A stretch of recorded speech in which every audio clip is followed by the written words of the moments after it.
Ser Podcast. En la cadena Ser, cualquier tiempo pasado fue anterior.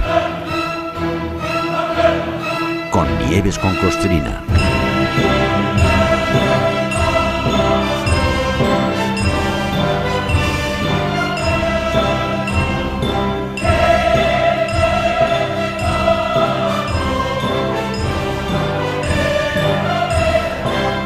...20 de febrero de 1534. Carlos Palito de España y V de Alemania firma el decreto por el que ordenaba al gobernador regional de Panamá estudiar muy seriamente cómo unir el Atlántico con el Pacífico a través del Istmo de Panamá. El rey y emperador pidió exactamente que se abriera una vía que uniera los dos océanos.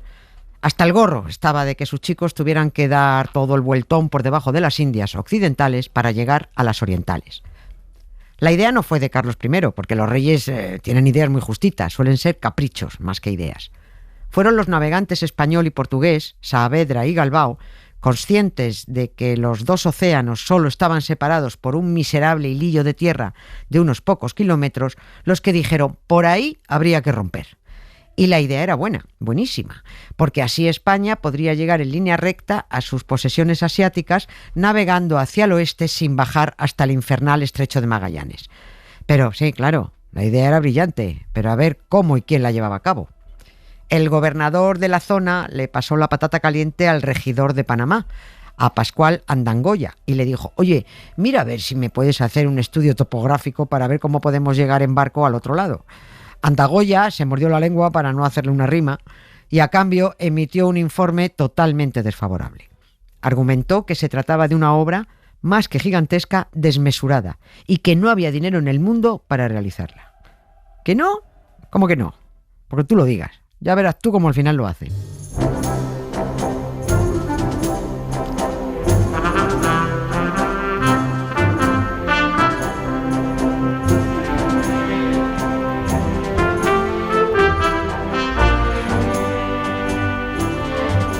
El proyecto no se materializó en aquellos mediados del 16, pero los españoles, durante la realización del estudio topográfico, construyeron caminos pavimentados con guijarros que el tiempo ha demostrado que circulan muy cerca de donde ahora está el Canal de Panamá.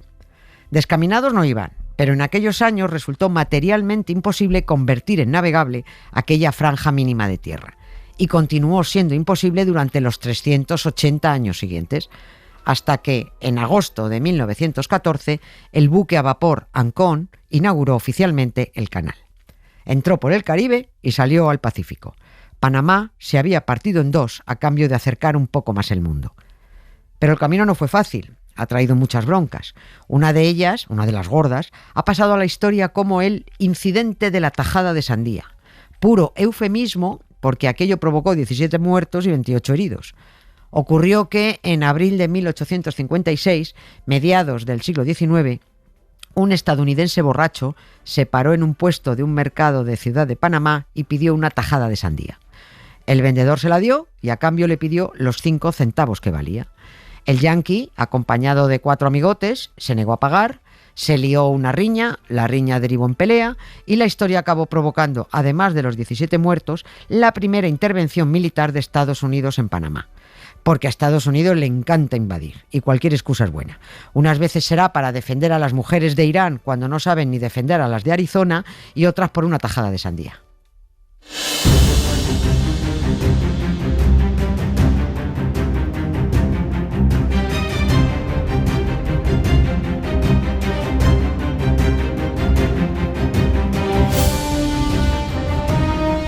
Estados Unidos siempre ha sabido dónde poner el ojo comercial y militar, y a mediados del siglo XIX lo puso en la zona donde ahora está Panamá.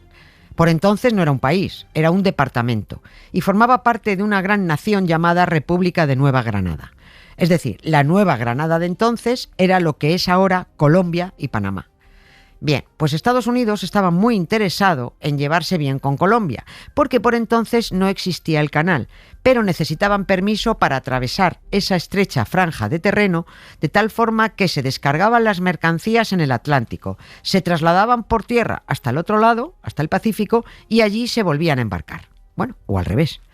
Esto, que parece muy trabajoso, en realidad les evitaba algo mucho más costoso aún si tuvieran que dar la vuelta a toda América. Por eso Estados Unidos alcanzó un acuerdo de amistad y cooperación comercial con la República de Nueva Granada. Estalló también en aquel mediado siglo XIX la fiebre del oro en California, y eso disparó a su vez el tráfico de personas y mercancías. Los yanquis consiguieron convencer a Colombia para que les permitiera la construcción de un ferrocarril. Poquito a poco fueron metiendo cuchara en el territorio. Y como siempre ocurre también, a los yanquis les dieron la mano y se tomaron el brazo. Y los panameños se hartaron de aguantar todas las chulerías de los estadounidenses, que ya se creían que Panamá era suya. El incidente de la tajada de sandía fue la excusa para liarse, porque no se podían ver, pero también fue el pretexto de Estados Unidos para mandar a sus tropas y tomar la zona. Fue la primera intervención armada en Panamá. Luego vinieron 13 intervenciones más. Pero la primera fue por culpa de un yanqui borracho que se negó a pagar 5 centavos por una tajada de sandía.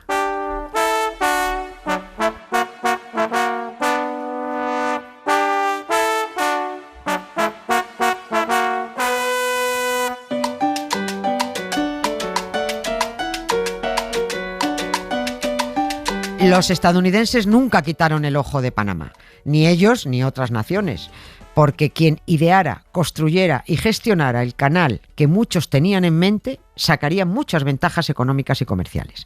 Y un día aparecieron los franceses y adelantaron a Estados Unidos por la derecha. Se formó una reunión con 23 países inversores en el proyecto, aunque con mayoría francesa, y se firmó un acuerdo por el que Colombia les permitió que construyeran un canal. Nadie mejor que los franceses para liderar este proyecto, porque tenían a la cabeza al ingeniero que ya había hecho ese mismo milagro en Egipto con el canal de Suez, Ferdinand de Lesseps. El canal de Suez fue una increíble obra de ingeniería naval por el momento en el que se hizo y por los medios con los que se contó. Se trataba de ahorrar 7.000 kilómetros de navegación. A ver, nos situamos. Para llegar desde el Mediterráneo hasta el Oriente por el camino que la naturaleza permite ir, había que dar toda la vuelta a África. Si miramos el mapa de frente, tenían que rodear el continente africano bajando por la izquierda, girar a la derecha cuando llegaran abajo y luego adentrarse en el Océano Índico, camino de la India. O sea, un palizón de kilómetros en el que se empleaban 4 meses. Pero hay una pequeña franja de tierra egipcia de solo 163 kilómetros en la que, si se abría un canalillo, se podría entrar en barco por el Mediterráneo, atravesar luego un par de grandes lagos, abrir otro canalillo hasta el Mar Rojo y salir al Océano Índico. Busquen en el Google Maps la zona, poniéndolo a vista satélite, y verán lo clarito que se ve esa magnífica obra de ingeniería. Tampoco es que Ferdinand de Lesseps fuera el pionero, porque los antiguos egipcios consiguieron abrir aquel canalillo varios siglos antes de nuestra era. Pero como la ingeniería de caminos, canales y puertos estaba ahí un poquito en pañales, venían unas cuantas ventoleras, el desierto reclamaba lo que era suyo y la arena se comía el canal abierto. Lo abrían otra vez, se cerraba. Volvían a abrir el canalillo, se volvía a cerrar. 38 siglos tuvieron metido entre ceja y ceja construir una zanja que uniera el mar Mediterráneo con el Mar Rojo. 3.800 años, dale que te pego al pico y la pala, para que por unas cosas o por otras la zanja se les volviera a cerrar.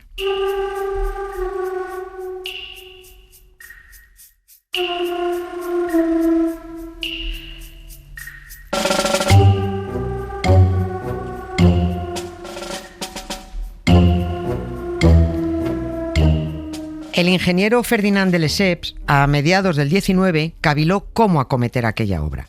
Primero, se abrió un primer tramo que culminó con éxito en diciembre de 1863, cuando se juntaron las aguas de los lagos con las del Mar Rojo.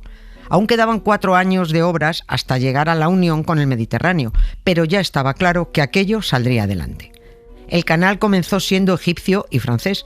Francés porque Francia puso la tecnología y la mitad del dinero, y egipcio porque el canal pasa por Egipto, porque los egipcios pusieron la otra mitad de la pasta y porque aportaron el 90% de los trabajadores, en gran parte mano de obra forzosa, y por tanto también fue egipcia casi la totalidad de los miles de muertos que se cobró la construcción del canal de Suez. Que me recuerda esto mucho al Mundial de Fútbol de Qatar de 2022.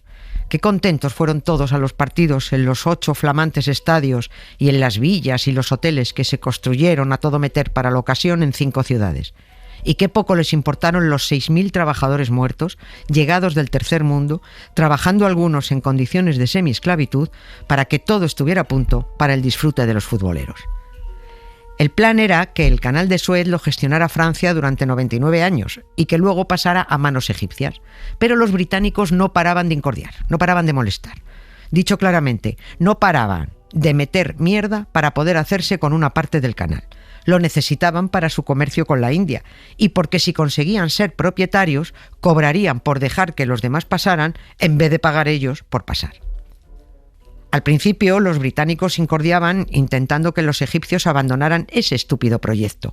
El primer ministro Henry Temple soltó la siguiente idiotez en el Parlamento. El canal es uno de tantos timos que de vez en cuando se les pone delante a los incautos. Claro, sí, pero en cuanto el canal fue una realidad, los british usaron esa técnica depredadora del primer mundo que consiste en sacar tajada aprovechando la debilidad del de enfrente.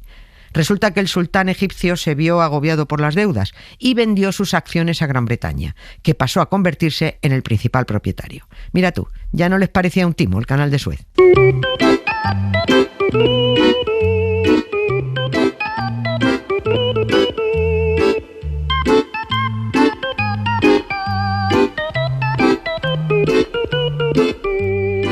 Y les cuento ahora una cosa divertida, más que nada para desfacer el entuerto, no por hacer sangre, no, que va. Pero como en aquel 2022 los informativos de Antena 3 presumían de ser los de mayor audiencia, conviene aclarar un asunto porque podrían haber engañado sin querer, confundido, malinformado a mucha gente.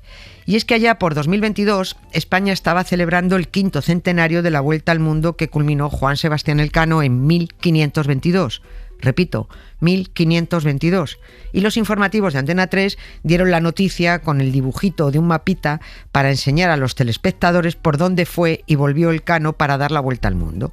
Y el caso es que le pusieron volviendo por el canal de Suez, cuando aún faltaban más de 350 años para que se inaugurara. Parece que tanto redactores como editores como grafistas se liaron un poquillo ahí con los siglos, con los años, con la geografía, y coincidió que todos se saltaron justo las dos clases donde contaron que la vuelta al mundo fue en el siglo XVI y la construcción del canal en el XIX. Lo contamos solo por si lo vio mucha gente que pueda estar confundida, para evitar que siga corriendo el bulo.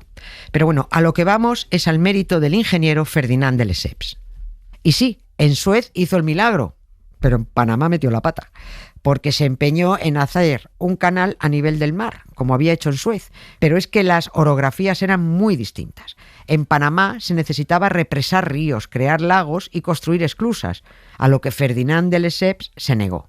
A nivel, dijo, a nivel, nada de esclusas, no hacen falta. Empezamos a picar por allí y pum, pum, pum, pum, pum, en línea recta salimos por el otro lado. Empezaron las obras en 1882 y 7 años después, en 1889, se rindieron. Aquello era imposible. Y no solo por la obstinación del ingeniero Lesseps, sino también porque las obras estuvieron mal planificadas, mal gestionadas. Hubo corrupción, sobornos, una alta mortalidad por enfermedades y por accidentes. Total, que la compañía que construía el canal quebró y aquello llevó a una tremenda crisis financiera de la República Francesa. Siempre que sale a relucir el ingeniero Ferdinand de Lesseps, dirán que fue el genio que hizo posible el canal de Suez, pero poco se habla de que el último recuerdo que dejó en este mundo fue el escándalo del frustrado canal de Panamá y que Francia, además, lo condenó a prisión por fraude y abuso de confianza. Por cierto, en el mismo juicio también salió condenado y por lo mismo otro ingeniero, Gustave Eiffel, que parece que las torres se le daban bien, pero los canales no tanto.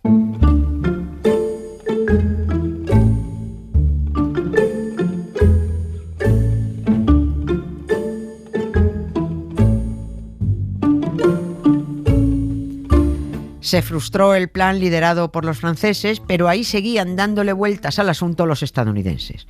Por eso le echaron también el ojo a Puerto Rico a finales del 19, convirtiéndola en lo que hoy es la colonia más antigua del mundo. Esto lo contamos hace unos meses en La Ventana de Carlas Francino, pero conviene recordarlo porque encaja en esta historia. España tuvo que aceptar la pérdida de sus últimas colonias en 1898 y obligada a reconocer la independencia de Cuba. ¿Por qué no nos obligaron a reconocer también la independencia de Puerto Rico? Pues porque Estados Unidos quería la isla. Antes incluso de que España les cediera formalmente Puerto Rico, los yanquis la invadieron. Desembarcaron en la isla y los boricuas, los puertorriqueños, tan contentos, porque los yanquis llegaban para librarles del colonialismo español. No hubo resistencia porque estaban deseando dejar atrás el dominio español, sin saber que empezaba el dominio estadounidense y que no había intención alguna de concederles la independencia. La situación geoestratégica de esa islita tan mona era indiscutible. Está enfrente de Panamá y Estados Unidos ya estaba en tratos con Colombia para quedarse en propiedad con una franja de terreno en el departamento de Panamá, hacer un canalillo de unos 80 kilómetros y pasar al otro lado evitando dar una vuelta de 20.000. Puerto Rico era el lugar perfecto para tener una base de operaciones cerquita del proyecto que daría lugar al futuro Canal de Panamá.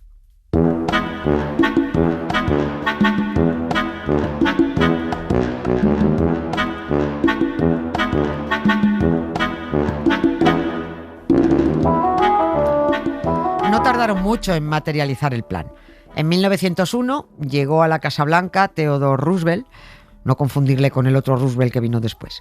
Y Theo se empeñó en que ahí había que hacer un canal controlado por los yanquis, fuera como fuera. La ventaja era que, aunque hubiera que modificar el proyecto, los franceses ya habían empezado a romper. El camino estaba abierto, así que ahora había que comenzar a enredar. En enero de 1903, Estados Unidos y Colombia firmaron el tratado para iniciar la construcción del canal. Y, ojo al dato, que diría aquel periodista deportivo de infausto recuerdo, apenas 9 meses después nació Panamá como país. ¿Qué había pasado aquí?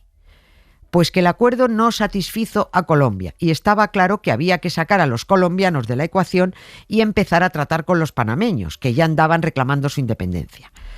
Aquí no se puede decir eso de que no se sabe qué fue antes, si el huevo o la gallina. Aquí se sabe que primero fue el canal y después el país. Un país que nació de una obra de ingeniería y solo cuando a Estados Unidos le vino bien, nunca antes.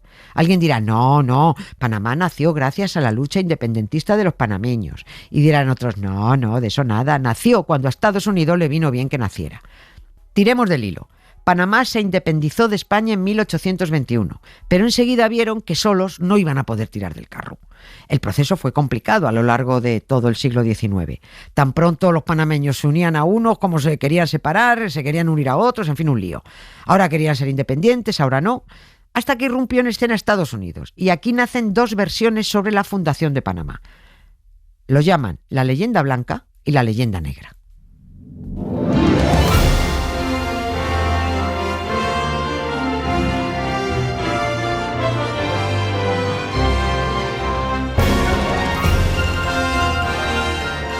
La versión blanca cuenta que los habitantes del Istmo de Panamá, que solo era una provincia, se levantaron heroicamente contra la opresora Colombia y se independizaron. Estados Unidos, como hace siempre, sacó pecho y dijo: yo ayudo a la justa causa independentista, y así de paso entró a mangonear yo. Así fue como los yanquis, tan buenos samaritanos, apoyaron a los débiles provincianos panameños, situó barcos de guerra a un lado y a otro del istmo, en el Mar Caribe y en el Pacífico, y les dijo a los colombianos: si no dejáis que nuestros amiguitos se independicen de vosotros, os damos una paliza. Que es exactamente lo mismo que habían hecho con España 5 años antes, cuando nos dijeron: o le dais la independencia a Cuba o nos vamos a por vosotros. Y se fueron, y sí, nos llevamos un palizón. La leyenda negra, que lo mismo es la buena, para mí que sí, dice que los panameños no decidieron nada, que quisieron independizarse, vale, pero los que decidieron cómo y cuándo tenía que nacer la República Independiente de Panamá fueron unos señores de Wall Street, unos negociantes que, conchavados con la élite empresarial panameña, animaron el movimiento independentista para que la liaran. Y la razón estaba clara.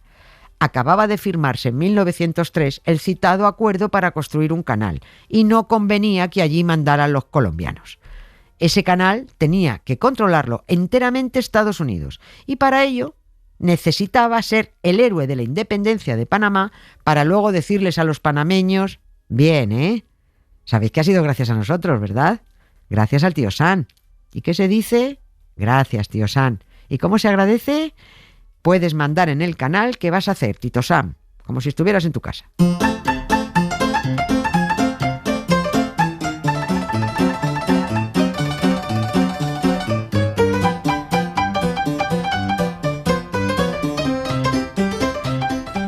2 semanas después de firmarse la independencia de Panamá, Estados Unidos se quedó en propiedad y a perpetuidad con una zona que ocupaba las 2 orillas por donde iba a pasar el futuro canal.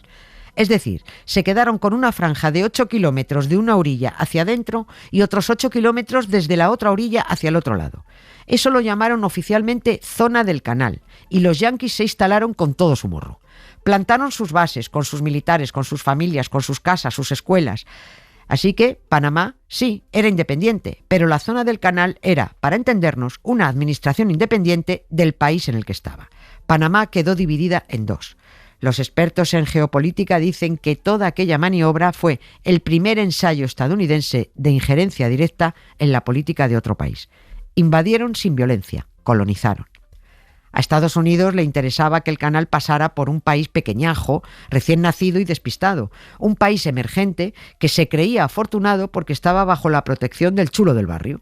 Pero el chulo del barrio llegó, se instaló y se quedó justo en la zona donde iban a ejercer el control del negocio mercantil más jugoso que nadie podía imaginar. Por supuesto, a Panamá le pagarían un alquiler por haberse quedado con la zona para, según dijeron, vigilar y asegurar la construcción del canal para que aquella obra faraónica de ingeniería llegara a buen puerto. Y con esa excusa los yanquis llegaron, sembraron aquello de militares y civiles, dotaron a la zona del canal de leyes propias, de autoridades propias, y se pusieron a construir el canal de Panamá, que en realidad era el canal de Estados Unidos en Panamá. Y eso tenían previsto que fuera, no para un rato, no, para siempre, como diría José Mota.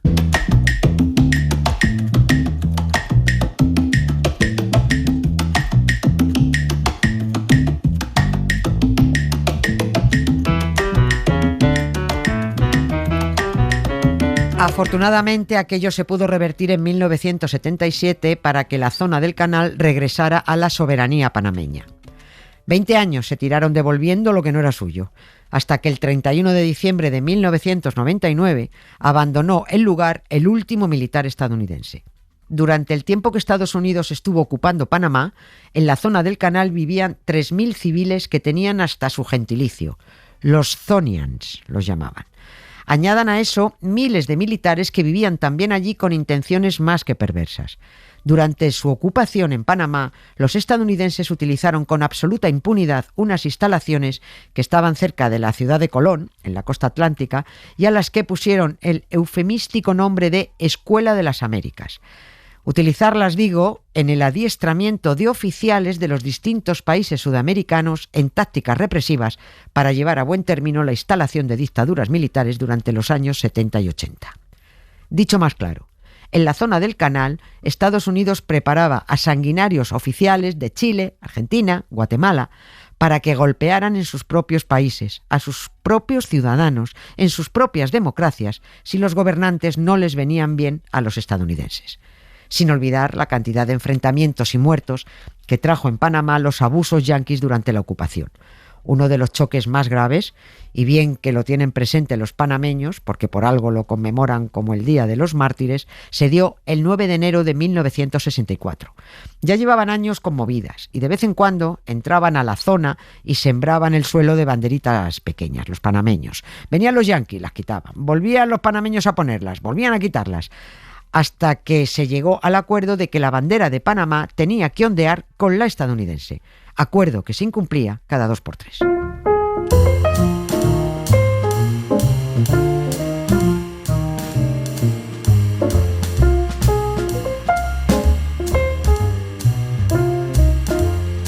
Unos 200 estudiantes del Instituto Nacional de Panamá se mosquearon, agarraron una bandera y se fueron a la escuela Balboa, donde se habían negado a izarla. Hubo unos tiras y aflojas, al final dejaron pasar a unos cuantos estudiantes panameños para que la izaran, pero los yanquis rodearon el mástil, se pusieron a cantar su himno, que te lo cantan en cuanto te descuidas con la manita en el corazón, empezaron los mamporros, los tiros, los gases lacrimógenos y la cosa terminó con 27 muertos y la bandera panameña hecha jirones. Al menos esos muertos no salieron gratis, porque finalmente Estados Unidos tuvo que reconocer la soberanía de Panamá sobre la zona del canal. En 1999, el último soldado estadounidense abandonó el lugar. Y ahora está el canal que no da abasto al tránsito de buques y a hacer caja, porque desde que el naranjito nazi Donald Trump atacó Irán, provocando como respuesta el cierre del estrecho de Hormuz, Panamá se convirtió en una de las rutas alternativas. Si antes pasaban 34 o 36 buques al día, el tránsito subió hasta los 38 o los 41. Y encima hay guantazos por pasar. Pobre del barco que no tenga reservado el cruce del canal, porque entonces tiene que entrar a pujar y contrapujar en una subasta donde se alcanzan precios mareantes. Pero ya saben, es el mercado, amigo.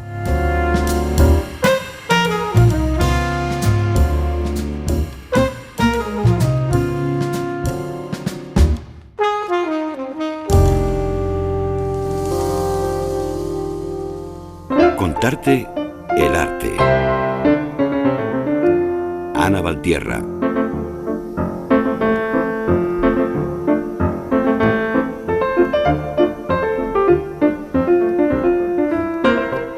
Ana Valtierra, doctora en Historia del Arte, te toca contarnos cosas interesantes. Así que venga, ¿de qué vamos a hablar hoy? Hola Concostrina, pues sí, de algo muy interesante. Hoy os voy a llevar de viaje a Corinto, en Grecia, pero antes de que se hiciera el famoso canal. Allí está el Istmo de Corinto, un trocito de tierra de apenas 6 kilómetros que separa el mar Jónico del mar Egeo y que Concostrina amargaba la existencia a los griegos. Tú imagínate el panorama antes de hacer el canal. Tenías tu barco mercante hasta arriba de aceite de oliva y ánforas, y en lugar de ir en línea recta, la geografía te obligaba a rodear toda la península del Peloponeso. Claro, como esto era un problema, los griegos ya empezaron ahí a darle al coco para buscar soluciones. Así que alrededor del 600, antes de nuestra era, el tirano Periandro de Corinto intentó buscar una solución y construyó, fíjate qué cosas, el Diolkos, que es el antecesor del canal actual. Es un camino hecho a base de losetas de piedra caliza que conectaba los dos mares. Claro, te preguntarás, ¿cómo hacían entonces para no tener que dar toda la vuelta? Porque eso es un camino de tierra por mucho que le pongas losetas. Pues llegados a la zona, sacaban el barco, tú imagínate, lo visualiza, sacaban el barco del agua, lo subían a una especie de plataforma de madera con ruedas y a base de empujar arrastraban el barco por tierra a lo largo de los 6 kilómetros hasta llegar al otro mar. Si el barco pues iba muy cargado, porque eran muchos barcos mercantes, se desembarcaba la mercancía, se cruzaba a pie y se volvía a cargar al otro lado. Bueno, un plan sin fisuras para hacer cardio y pesas en un mismo día. Eso sí es verdad, sí. Me imagino que entonces Corinto se convirtió ya en una zona importantísima en época griega, ¿no? Bueno, así es. Corinto se convirtió en una de las ciudades más ricas y lujosas. Todo el comercio entre Italia, Sicilia, Egipto y Asia Menor pasaba por allí. Los comerciantes se dejaban dinerales en los peajes, en los puertos, en las tabernas, claro, y en los burdeles. Y por supuesto pagaban las tasas correspondientes para poder cruzar por ahí, que te ahorraban muchos días de navegación, pero claro, a precio de oro. La geografía creó el comercio es verdad que trajo el dinero atrajo el talento artístico y el vicio. Oye, Nieves, que ya había muchísimo vicio. Y bueno, pues salió una de las capitales artísticas más fascinantes, coloridas, comerciales de la antigua Grecia, porque donde hay dinero, Nieves, hay arte y para mí pues hay alegría. ¿Y qué había por lo que respecta al asunto artístico en Corinto? Bueno, había infinidad de cosas, pero yo con un criterio totalmente subjetivo, que sabes que es el que rige esta sección, he elegido una de mis... claro, apoyada por ti, impulsada por ti. Voy a elegir una de mis favoritas, que son unas tablillas de arcilla que llamamos pinaques, que fueron ofrecidas en un santuario cerca de Pentescoufía, muy cerquita de Corinto. Allí se van a descubrir más de 1000 tablillas en 1879 durante una excavación clandestina. Eso era como el tesoro de Alibaba y los 40 ladrones, y como era así, pues siguieron excavando y llegaron a aparecer alrededor de 1500 pinaques, tablillas de estas, ¿no? Estas piezas sacadas ilegalmente fueron vendidas ilegalmente y Concostrina, tú quizá dirás, ¿los tendrá un coleccionista privado escondido para que no le pillen? Seguro que estás pensando eso. Seguro, ¿verdad? Pues siento desilusionarte. No, por supuesto que no. La cueva de Alibaba y los 40 ladrones está repartida entre varios museos del mundo, la gran mayoría en Berlín, pero también en el Museo del Louvre. En Corinto, si vais, quedan solo unas 250, ¿vale? Muy poquitas de todas las que aparecieron. Bueno, estas tablillas estaban dedicadas a Posidón, dios del mar, y a Anfítrite, que era una antigua diosa del mar tranquilo. Tiene lógica que en una zona como Corinto, zona de paso de barcos, se rindiera culto a estas dos divinidades para pedir un mar en calma durante la travesía en barco. Eran ofrendas votivas de navegantes pues para pedir no morir en el intento. ¿Y cómo eran estas ofrendas exactamente? Pues eran placas planas que en muchas ocasiones estaban perforadas en su parte alta, es decir, tenían dos agujeritos que servían para poderlas colgar de las ramas de los árboles en el témenos, que era el terreno sagrado dedicado al dios en la zona del templo, ¿no? Estas placas que quedaban colgando estaban decoradas, estaban pintadas. Eran como unos móviles, ¿no? Estos que ponemos en las terrazas. Efectivamente, que tintineaban, claro, ¿sabes? Entonces tú te acercabas y no solo veías todas esas pinturas, sino que además tintineaban, porque eran miles de placas. Era una fantasía, ¿no? Colgando en tus muros, tú esto no lo sabes seguro, colgando en tus manos, era colgando en tus muros, colgando en tus árboles. En un principio, ese gran éxito de la canción, y está inspirada en este templo de Corinto, ¿no? Bueno, ¿qué podemos ver en estos pinaques? Pues como te puedes imaginar, pues varios de ellos, representaciones de Posidón, de Anfítrite, con sus atributos marinos, también hay escenas de naves, temas relacionados con el mar, muchas tienen escenas de trabajo, de la vida cotidiana, y bueno, especialmente representaciones del quehacer de los propios alfareros y pintores que hacían estas tablillas, porque gracias pues a este camino predecesor del Canal de Corinto, pues se podían ganar la vida. ¿Y el proceso de creación de estas tablillas, cómo era? ¿Cómo las hacían?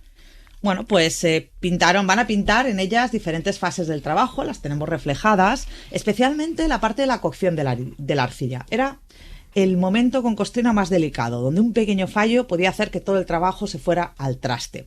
Así que en ese momento se encomendaban a los dioses para pedir ayuda. Pensemos además que en el trabajo de hacer estas tablillas había grandes equipos. Algunas imágenes nos muestran la vorágine de estos talleres con varias personas afanadas en diferentes aspectos o fases de la creación. Bueno, tenemos una tablilla, por ejemplo, muy interesante con un montón de gente de diferentes edades yendo por arcilla. Hay jóvenes, hay niños transportando el metal, el material. Efectivamente, sí, explotación infantil, pero ha sido y es desgraciadamente algo bastante habitual todavía hoy en algunos países. El taller con Costrina era un negocio familiar y la creación de estas tablillas, pues en ellas participaban todos los activos disponibles. Ahí niñas, esclavas, maridos, esposas, había mucho trabajo y se repartía. Uno modelaba, otro horneaba, otro pintaba, todas las manos disponibles eran bienvenidas. De hecho, estas tablillas que conservamos, hay una que me encanta, que me gusta especialmente, porque representa a una alfarera amasando arcilla. Y además es una alfarera anciana amasando arcilla. Entonces, esta imagen nos está diciendo, fíjate, que las mujeres no solo estaban involucradas en este trabajo de estas tablas pintadas en arcilla, sino que también podían alcanzar una edad avanzada trabajando y que su trabajo pues era reconocido por la comunidad. En fin, con Costrina, que la próxima vez que os quejéis del precio del peaje en la autopista, acordaros de los pobres marineros griegos, que ellos no solo os pagaban una fortuna en Corinto, sino que además tenían que ver cómo su barco cruzaba una montaña a base de empujones y bices. Eso sí, que era un impuesto de circulación exigente. Sí. Y es que ahora muchos se quejan por el vicio de quejarse. 2000 años atrás me los llevaba yo, fíjate. Muchas gracias, Ana. Ya sabía yo que iba a ser muy interesante este asunto. Gracias, con Costrina. El invitado, con Jesús Pozo.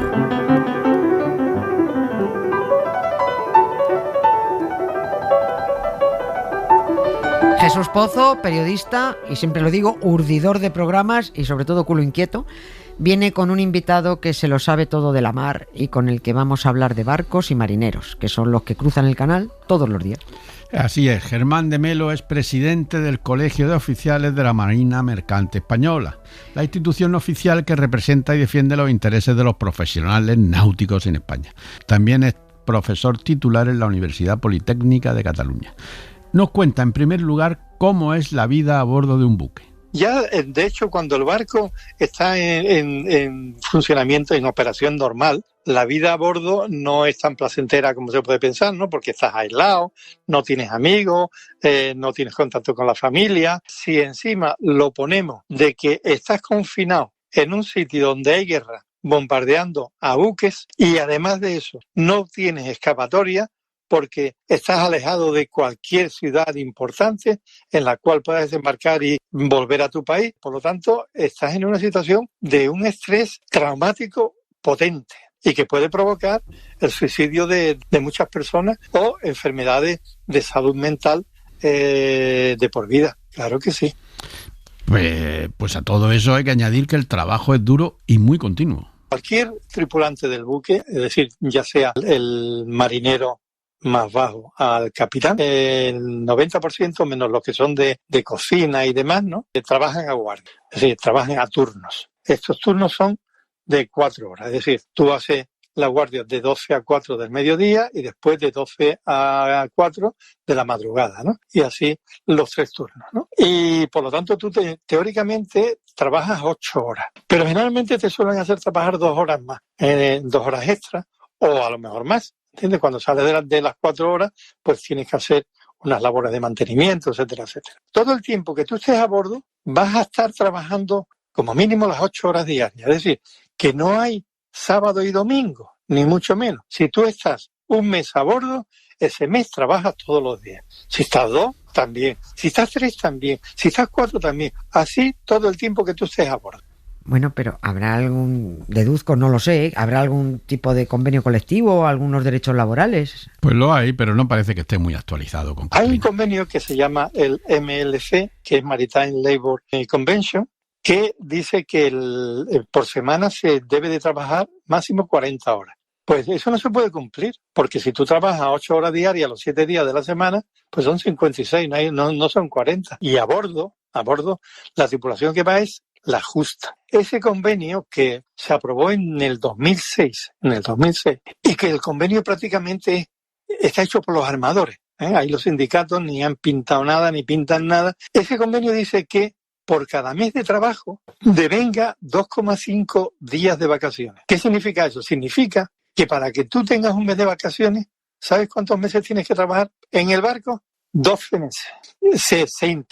Alguien intentó, poner 11 y 1 y los armadores dijeron no, 12 y 1. Y punto. Y también te permite ese convenio que tú trabajes 14 horas diarias también.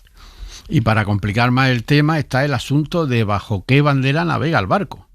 Hay una naviera muy famosa y muy importante en España que tiene los barcos así. Lo tiene en Malta y en Chipre. Y luego tiene tripulación española, pero claro, hace con la tripulación española lo que le da la gana, porque lo que tiene que cumplir son las normas de Malta o Chipre, que son muy diferentes a las de aquí. ¿Y por qué se va allí todo eso?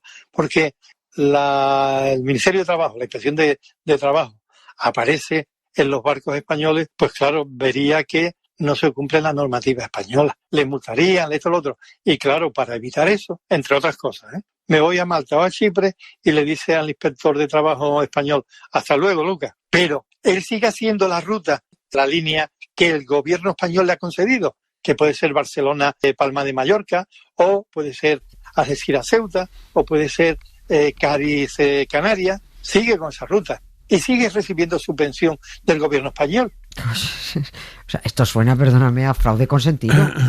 ¿Y por qué no hay una bandera, pregunta tonta a lo mejor, por qué no hay una bandera única para los barcos de la Unión Europea? Sí, también se lo pregunté y a eso responde Germán de Melo.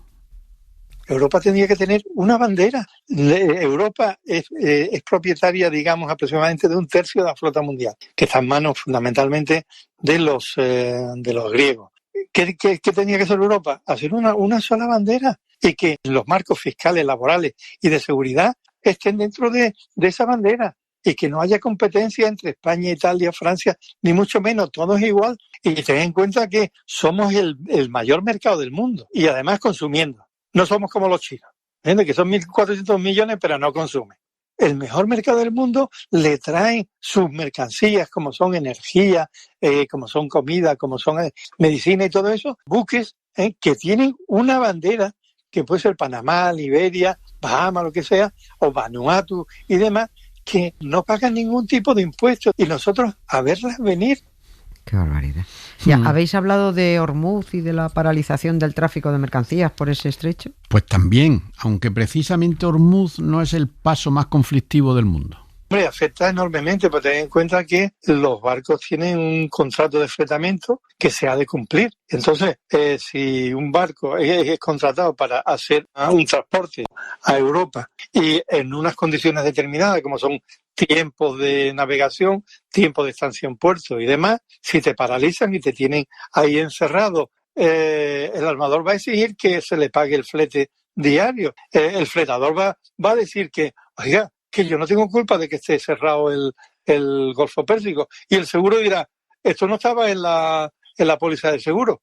Lo que está creando es un problema también a las compañías navieras de quién va a ser el Paganini de estas demoras, de estos tiempos vacíos en los cuales no se puede operar, pero que el buque tiene que pagar a sus tripulaciones, etcétera, etcétera, etcétera. Y otro problema grave es la piratería a la que se enfrentan estos barcos y sus tripulantes.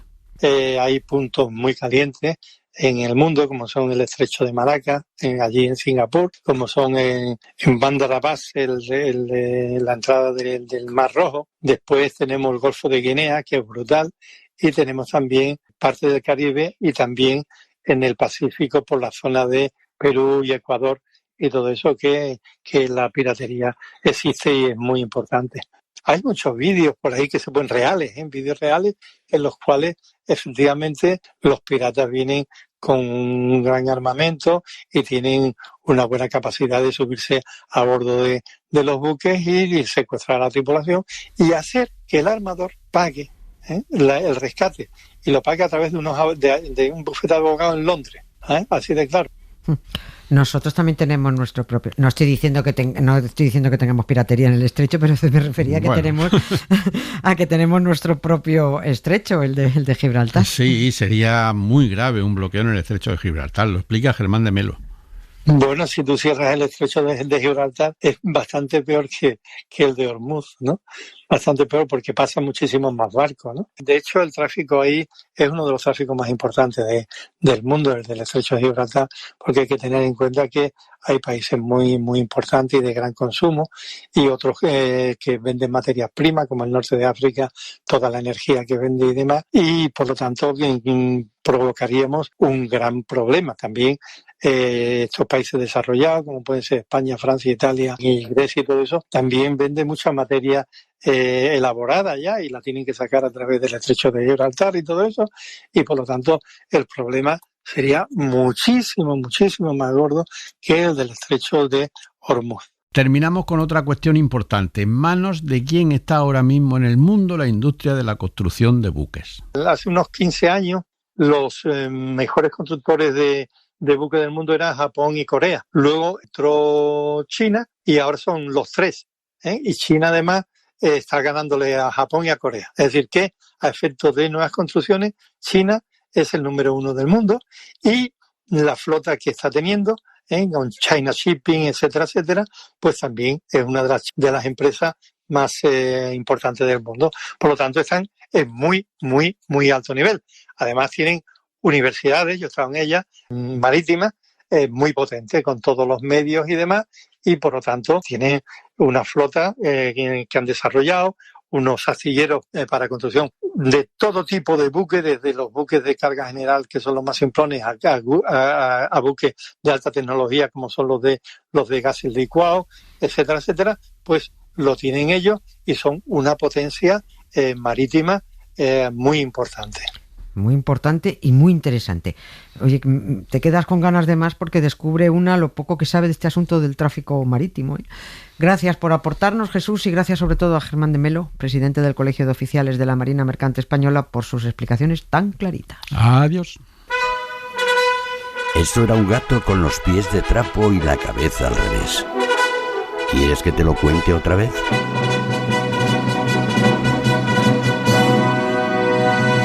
Cuéntame un cuento.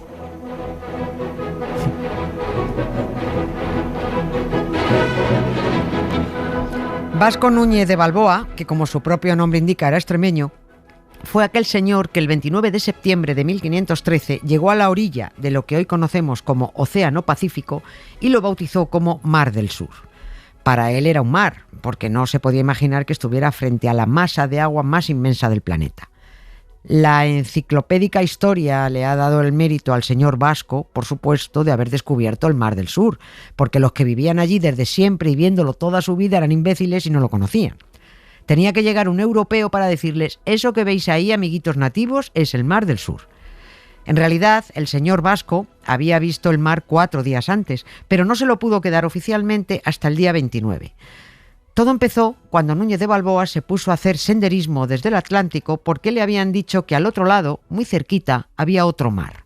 Y dijo él: pues mira, voy para allá. Y efectivamente, muy cerquita había otro mar. Y llegó y se lo quedó.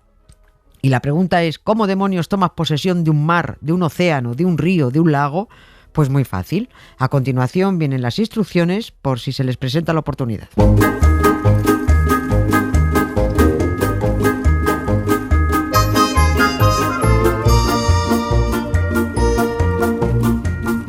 Se mete uno en las aguas hasta las rodillas, con 4 colegas de testigos, sujetando la espada con la mano derecha y un estandarte con el escudo de Castilla y una virgen en la izquierda.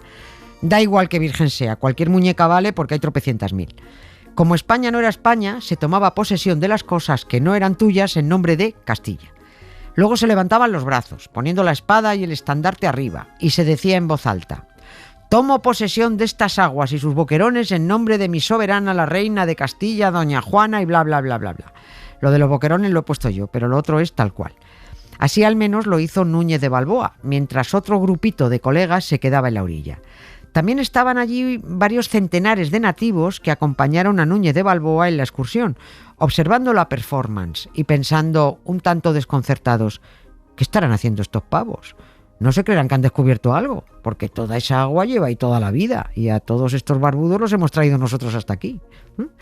Lo que en realidad hizo Núñez de Balboa fue improvisar una primitiva triquiñuela jurídica basada en el derecho romano que se llamaba toma de posesión y que a él le sirvió para quedarse con algo por todo su morro. El extremeño después probó las aguas, comprobó que eran saladas, se levantó acta, lo llamó Mar del Sur, porque llegó hasta él avanzando en dirección sur, y a la zona la llamó Golfo de San Miguel porque el 29 de septiembre es San Miguel. Todo muy hiladito y siempre con las chorraditas estas católicas por el medio.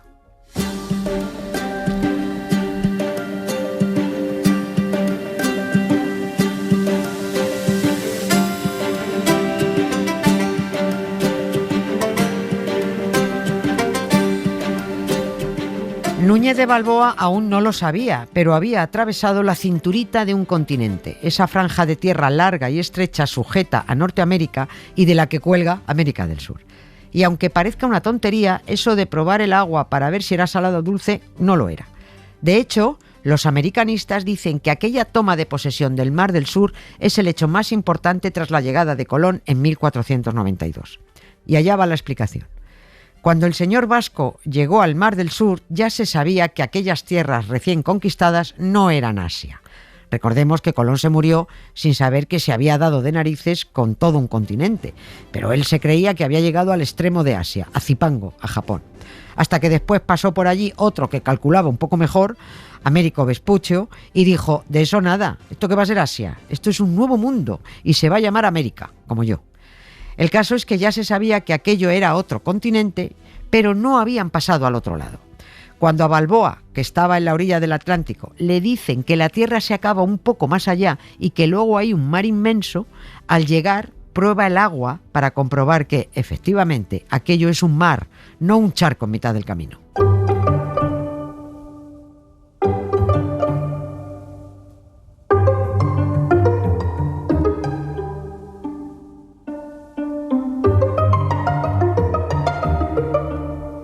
La ruta senderista de Núñez de Balboa atravesando el istmo de Panamá tuvo su aquel.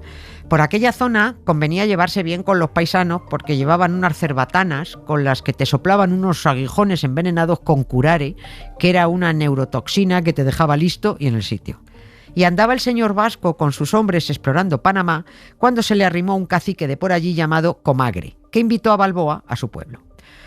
Recibieron, todo tipo de atenciones, les dieron de comer, de beber, de fumar. El hijo del cacique Panquiaco se llamaba, regaló a los españoles un montón de adornos de oro, coronas, brazaletes, monigotes, y los españoles hicieron lo que hacían siempre, fundirlo para hacer muchas barritas, lingotes, y poder dividirlo a partes iguales. Repartirse el botín, vamos. Una quinta parte, además, había que apartarla para la corona de Castilla, y el resto para ellos, para repartírsela. Y aquí llegó la bronca en el reparto, y tuvo que poner orden Panquiaco. Resulta que el hijo del jefe vino a decirles a los españoles: sois todos unos giles, os hemos dado preciosos objetos de oro, bellamente trabajados, y no se os ocurre otra cosa que convertirlos en palillos lo llamó, o sea, barras de oro, y pelearos por ver si a uno le toca más que a otro.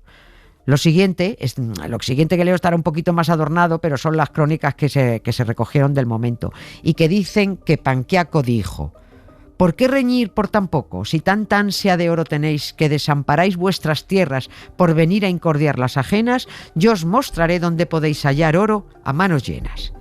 Y Panquiaco señaló al oeste y les dijo: allí hay mogollón de oro y perlas, donde empieza un inmenso mar. Balboa entendió de inmediato que si el inmenso mar estaba cerca, significaba poder pasar al otro lado, y ahora sí, abrir camino a las Indias Orientales.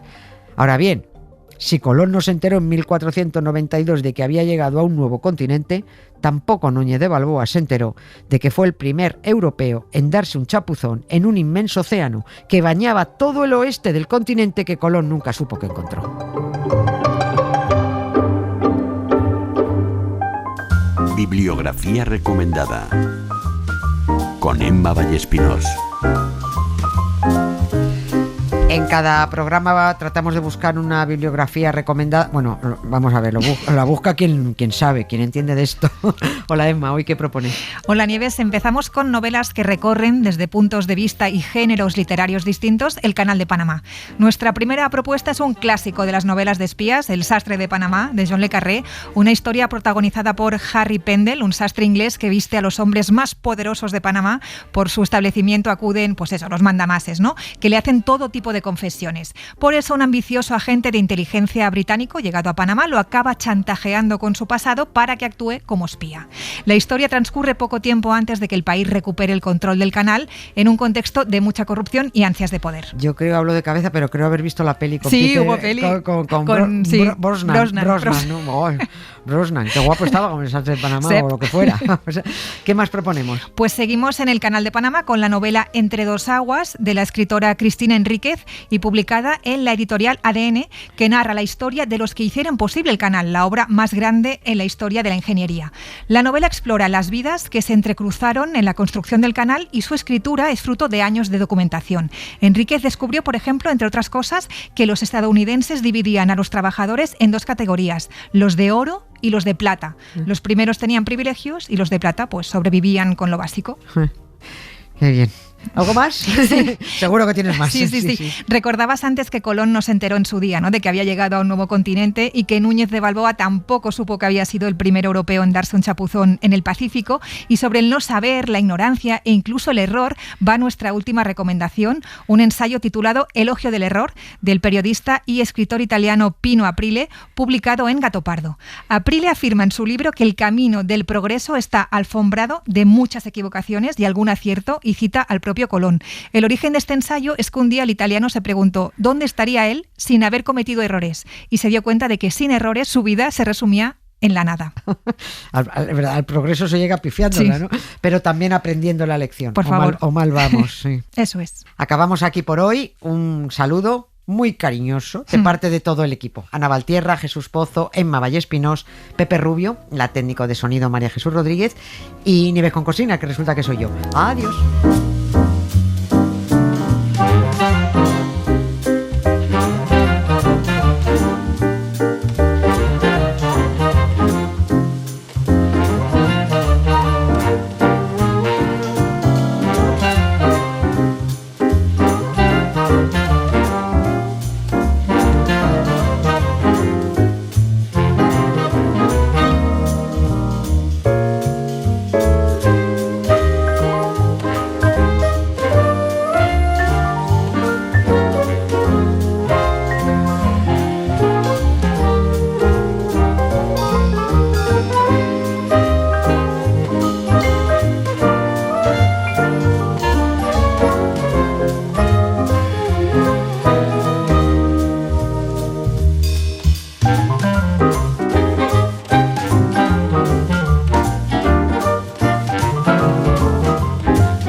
Para no perderte ningún episodio, síguenos en la aplicación o la web de la SER, Podium Podcast o tu plataforma de audio favorita.